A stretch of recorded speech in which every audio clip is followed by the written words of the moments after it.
Êxodo. A obra de Deus. Parte 3. Nos 2 primeiros vídeos desta série, vimos que Êxodo não é apenas uma narrativa histórica, mas um retrato profundo da obra redentora de Deus, conduzindo um povo da escravidão à liberdade, do pecado à comunhão. Inscreva-se no canal, ative as notificações e compartilhe este vídeo com outras pessoas. Juntos, podemos levar a palavra de Deus ainda mais longe. Agora, avançamos para o capítulo 1 de Êxodo.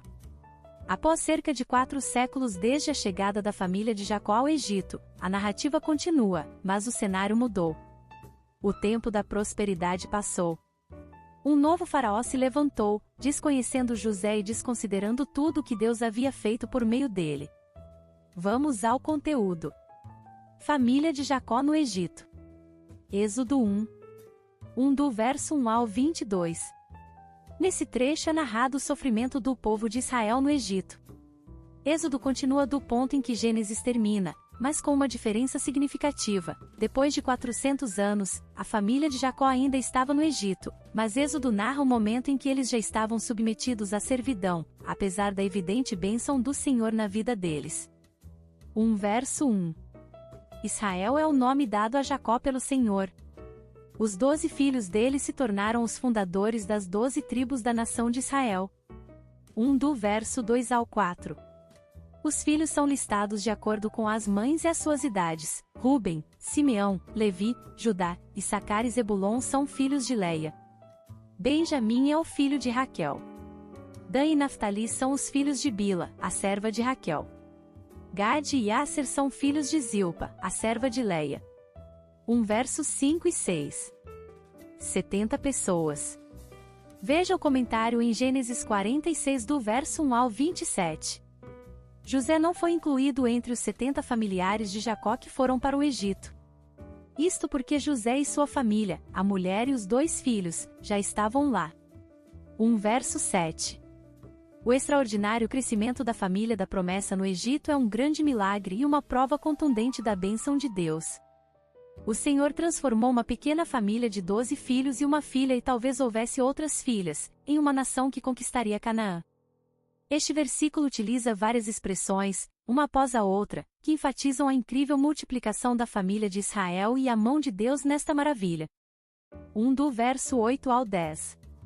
Um novo rei, que não conhecia José, assumiu o trono egípcio. A posição privilegiada que José possuía na administração do antigo faraó, a aptidão natural do jovem israelita que determinou ações que salvaram os egípcios da fome e a habilidade dele que fez com que o tesouro do rei fosse enriquecido foram esquecidas. Este novo faraó provavelmente não reinou imediatamente após a morte do antigo, que ajudou o filho de Jacó. Este faraó, descrito em Êxodo, pode ter sido um dos reis Ixos, que descendiam de invasores estrangeiros. Etnicamente, eles eram uma minoria no Egito. Estes reis provavelmente perceberam o número crescente de hebreus como uma ameaça ao seu reinado e ao controle sobre o Egito.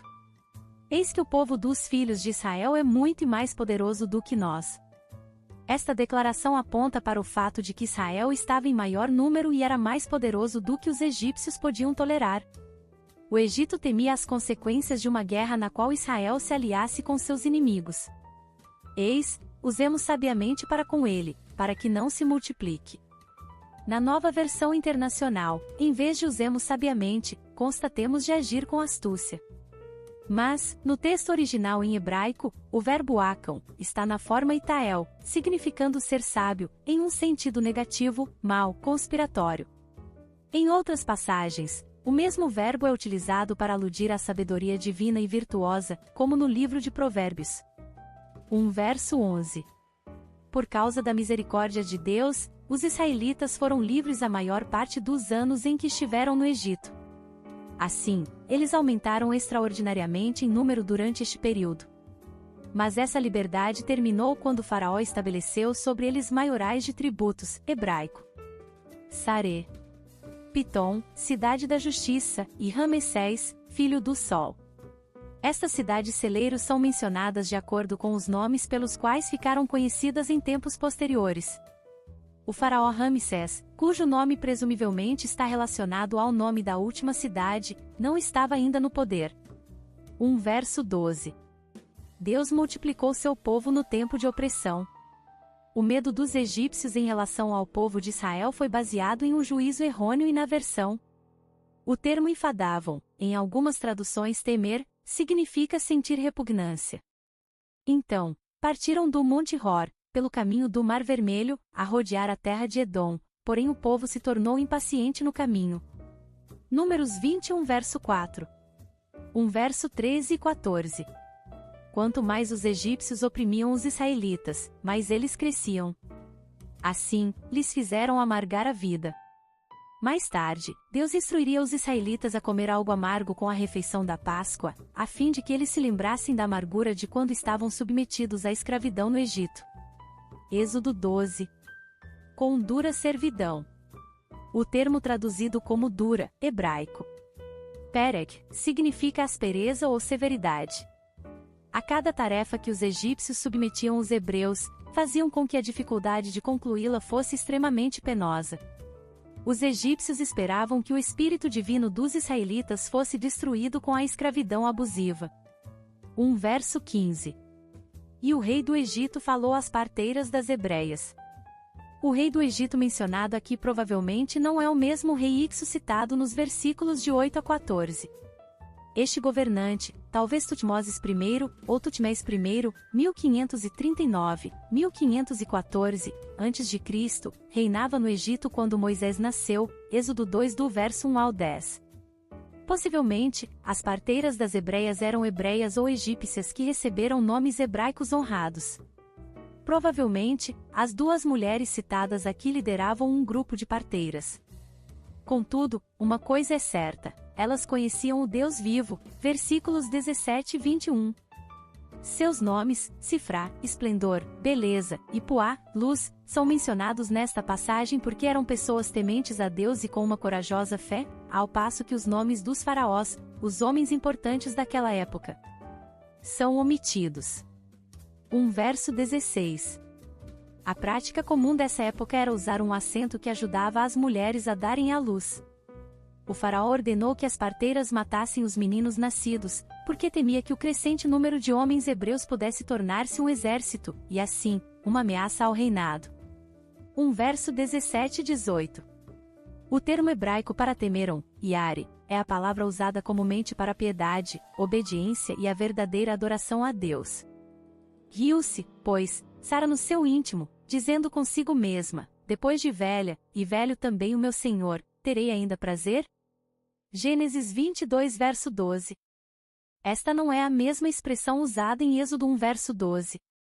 Mas, quanto mais os afligiam, tanto mais se multiplicavam e tanto mais se espalhavam, de maneira que se inquietavam por causa dos filhos de Israel.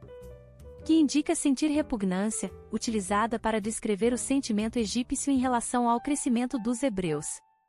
As parteiras não obedeceram ao perverso comando do monarca humano, mesmo diante da possibilidade de colocar a vida delas em risco, pois desejavam louvar a Deus. 1 verso 19. Estas palavras evasivas não são uma desculpa qualquer, elas representam uma maravilhosa compreensão da bênção divina concedida às israelitas. 1 verso 20 e 21. Deus fez bem às parteiras. Deus abençoou as parteiras, porque elas o temeram. A expressão do versículo 17 é repetida com sentido enfático. Ele concedeu-lhes que tivessem sua própria família. Comumente, os clãs eram estabelecidos para os homens. Deus permitiu que tais mulheres possuíssem suas próprias famílias. Porque elas eram fiéis a ele. Porque eu escolhi para que ordene a seus filhos e a sua casa depois dele, a fim de que guardem o caminho do Senhor e pratiquem a justiça e o juízo, para que o Senhor faça vir sobre Abraão o que tem falado a seu respeito. Gênesis 18 verso 19. 1 verso 22. O faraó não pôde contar com a ajuda das parteiras. Assim, ordenou ao povo egípcio que lançasse ao rio Nilo todos os bebês do sexo masculino. Obrigada por assistir até aqui, não percam os próximos vídeos. Graça e paz, irmãs e irmãos.